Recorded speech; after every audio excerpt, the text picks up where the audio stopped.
Incidentally, I talked about the tuning note for orchestras, A440. I found out one time that the average sound, I'm a little close to the camera, average sound for B is actually an octave lower.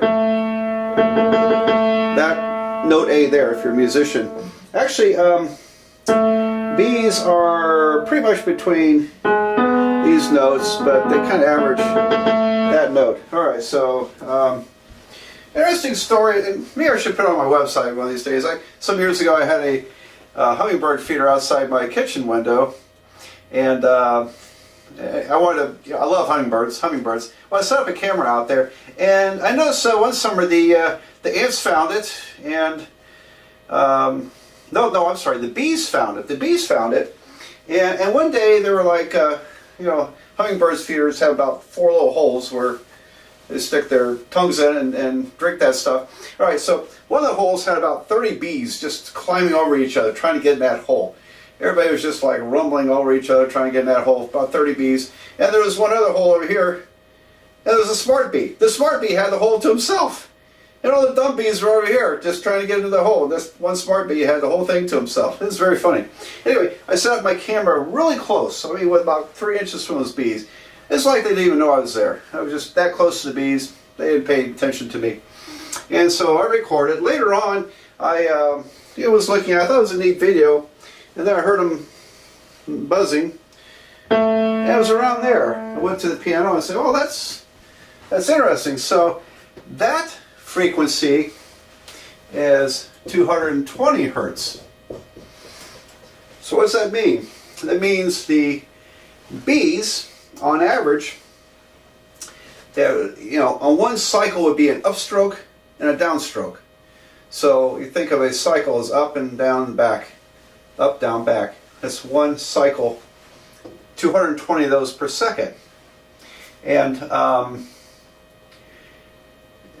no, that's not quite right. It was 110 was the, here, let me draw the picture.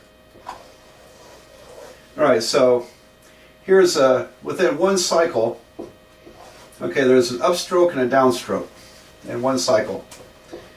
Alright, so they're creating a frequency of 220 hertz, and which means up once, down twice. So every cycle has 2 strokes in the air with their wings. So that means they're flapping their wings 110 times per second. One complete flap. Does that make sense? Up and down. That's one flap. Alright, I know it seems kind of silly on the camera. And so 110 of these per second would create a frequency of 220, because there's an upstroke, that's one beat, downstroke's another beat. 220 beats per second is what's going through the air, and that would be 220 hertz, wouldn't it? And so bees flap their wings about 110 times per second. Yeah, give or take a little bit. All right, bumblebees, a little bit lower. I think the bumblebee was, here's a bee. I think the bumblebees were around there. And what about hummingbirds? A little tougher. I never really got a good sound recording of hummingbirds, so I kind of winged it, and pun intended, I guess. And one day I heard bumblebee. I ran back a hummingbird. I think it was, they create a deeper hum. I think it was around a C sharp or something. I think I calculated that hummingbirds flap their wings about 37 times per second, up and down, 37 times per second, roughly speaking. That's almost a guesstimate. So hummingbirds, probably the only bird that actually creates a tone that we can hear. All other birds just hear whoosh, whoosh, whoosh, whoosh, like that. But hummingbirds are so fast they create a, kind of a buzz that way. All right, so this is what it's like to be in one of my classes. I like to talk about this stuff. And I got to tell you one other thing. Doesn't have anything to do with trig, but it's kind of a funny story. I went back one day, and I was looking at my video, and I didn't see this when it happened. There was a bumblebee trying to get into that bird feeder, and within the space of about 1 1/4 second, an ant ant climbed down the string, batted at the bumblebee and chased them off. It happened so fast I wasn't even paying enough attention to notice it when it happened. But it did. The ant comes down, beats at him a little bit with his arms, and then chases the bumblebee off. It's very funny, and so I turned that into slow motion. It's a pretty neat video. All right, I know. I'll have to put it on my website one of these days, if I can still find that old video. Now, let's do some work. All right. How do you graph y equals to 12 times the sine of pi over 4t minus 3 pi over 4? Obviously, I hope it's obvious that we're working in radians. For one thing, there are no degree marks, and when you see multiples of pi or fractions of pi, it's, generally speaking, that's radians. All right, now what do? Well, the amplitude is easy. The amplitude is 12, isn't it? All right. Now, the other thing I need to do is to factor it. So, in order to identify the phase shift and stuff like that. So, 12 sine, I'm going to draw a bracket. Now, I'm going to factor out this coefficient, pi over 4, because inside you want just t. And how many pi over 4s can you factor out of 3 pi's over 4? It would be 3, wouldn't it? Okay. Now, sometimes the factoring is kind of a little bit tougher than this. So always check your factoring. Pi over 4 times negative 3 is minus 3 pi over 4. Okay, got it right, got it right. All right, so this means that the period is 2 pi over omega, which is pi over 4. I didn't write omega out. This is omega. Maybe I should have put omega in. I keep harping on don't draw an omega like a W. Omega is pi over 4. All right, can you see that? I think so. I got my head out of the way. So 2 pi over omega. The pi's are going to cancel. When you invert it and multiply, you're going to get 8. That's equal to 8. And so 8 what? 8 seconds? Who knows? All right.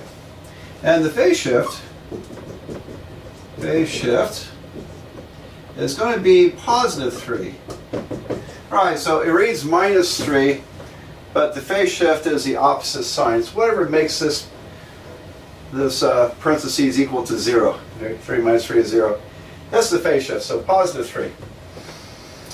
All right, so I have all this. I'm going to write that information up there, do some erasing, and draw this wonderful graph. Okay, so here we go. Let's fit the amplitude on there. 12 and minus 12. Great, okay. What do you do about scale marks? Where do you start? Who knows? All right, well, let's do it this way. 1/4 of the period, in this case, would be 1/4 of 8. That's equal to 2. So it turns out that scale markings of 2 would work very well with this. However, the phase shift is 3. So I think probably we need scale markings of 1. Why 1? Because 1 is the greatest common factor of 2 and 3. They're relatively prime to each other. They don't have a number in common, so I'm going to use 1 as my scale mark. So 1, 2, 3, 4, 5, 6, 7, 8, 9, 10, 11, 13, 14. All right, that's a good start. I'll go backwards a little ways. All right, so 1, 2, 3. And now, sine, I'm going to harp on this a lot. I think of sine as starting on the axis. And so, sine starts actually usually at the origin, but it's been shifted. The phase shift is positive 3, so it's going to start there at 3. And the period is 8, so I'm going to count forward 8 units from 3. 1, 2, 3, 4, 5, 6, 7, 8. Which actually makes this 11, doesn't it? And 1/4 of the period is 2 units. 5, 7, 9, 11. Why 1/4 of the period? Well, when you divide this interval into 5 points, you have 4 sections equally spaced. So the graph begins here. In 1/4 of the period, it goes to the peak at 12. Another fourth of the period, 2 units, it drops down to the axis again, and then 2 more units, it drops down to the bottom, and then 2 more goes back to the axis. So my cycle or period looks like this. And then if we want to draw more, we can sketch it a little bit more. Let's see, this bottoms out here, doesn't it? And then comes back to there. Okay, wait, well that's the idea. So the phase shift was 3, so it started at 3 in a sense. Sine starts on the axis. Cosine incidentally starts at the top. And the period was 8 units. And the frequency is reciprocal period, so it's 1/8. 1/8. Period is 8 seconds. So 1 cycle in 8 seconds. And so in 1 second it does 1/8 of a cycle. So the frequency is 1/8, the reciprocal there. And there you have it. And so now does this really work? You can plug some numbers into this and you'll find it works just fine. Like if I plug in 3, pi over 4 times 3 is 3 pi over 4 minus 3 pi over 4 is 0. Sine of 0 is 0. It works. Plug in 5. I got 5 pi over 4 minus 3 pi over 4. That's 2 pi over 4. Pi over 2. Sine of pi over 2 is 1. And so you can kind of verify that it works there like that. Okay, well I think we do a bunch of more of these. This one's a bit different. Let's graph y equals to 5 cosine parentheses 7/2 t plus pi over 2. What's going to happen here? Well, as always, the amplitude is easy. Amplitude is 5. Okay, and but we have to factor it. And if you're my student, I like to give problems where you have to factor these. So 5 cosine bracket. I'm going to factor out 7/2. That's the number you factor out. Parentheses t plus. Okay, now when you factor out 7/2, you're dividing by 7/2. When you divide by 7/2, you're multiplying by 2/7. So this should be pi over 7, shouldn't it? Well, let's verify that. If I multiply this back, the 7's cancel, I get pi over 2. Not so bad, right? And sometimes I just do a little trial and error just to check my factoring and make sure I factored it correctly. But you could think of it this way. Factor out 7/2, you're dividing out 7/2.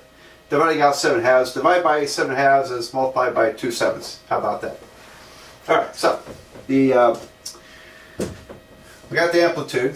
The period of this thing is 2 pi over 7/2, which is 2 pi times 2/7. That'd be 4 pi over 7. Great. Okay, so that's a weird period. Let me write it up here because I am going to erase this to draw the graph. Period is 4 pi over 7. I hope I didn't write this too high. Y equals 5. Well, you can get it here, but 5 cosine 7/2 t plus pi over 2. I got to be a little careful about writing too high on this board. Camera might miss it. All right. So there's the period, and the phase shift is what? I'll write it over here. Phase shift would be, this time it's negative. Remember, it's the opposite sign.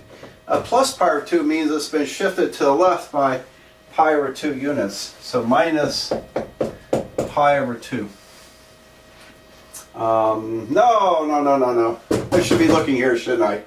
You're probably screaming at the screen. Oh, you're supposed to use this one. Phase shift is minus pi over 7, not pi over 2. Pi over 7. Alright, I'm glad I caught that. Okay, now then, let's graph this thing. And remember that the 1/4 of a period can sometimes make a very nice scale marking on your graph.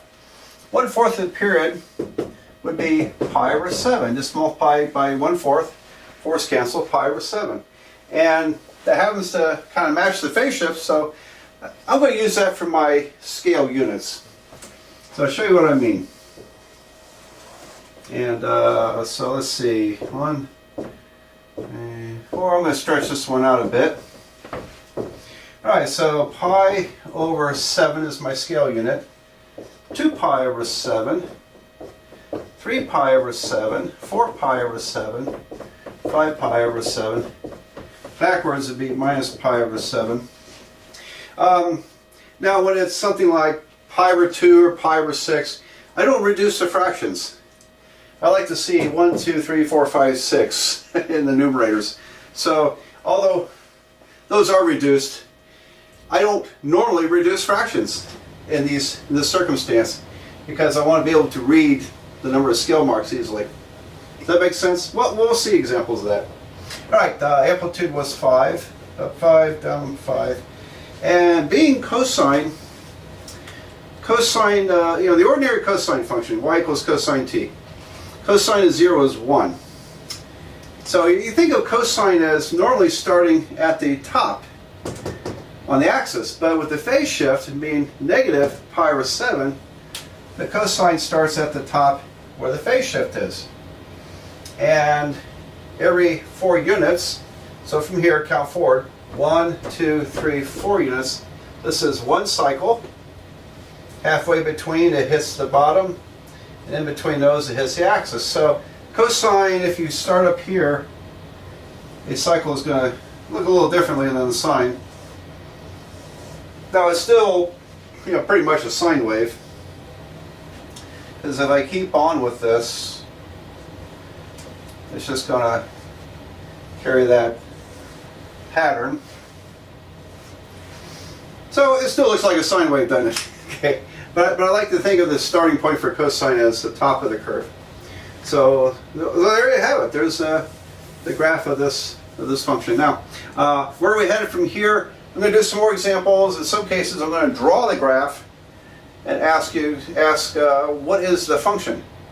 It's a backward process. Here's a graph of a trig function, and if it's a sine or a cosine, whatever we specify, what is the graph? Which means we have to identify the period, the phase shift, and the amplitude, and then write out the function. So, and a third type of problem is I'll describe a sine or cosine in terms of amplitude, period, and phase shift, or frequency, and you write the function. So I'm going to do all those examples. There's really three basic problems that I want to study. So more examples to come.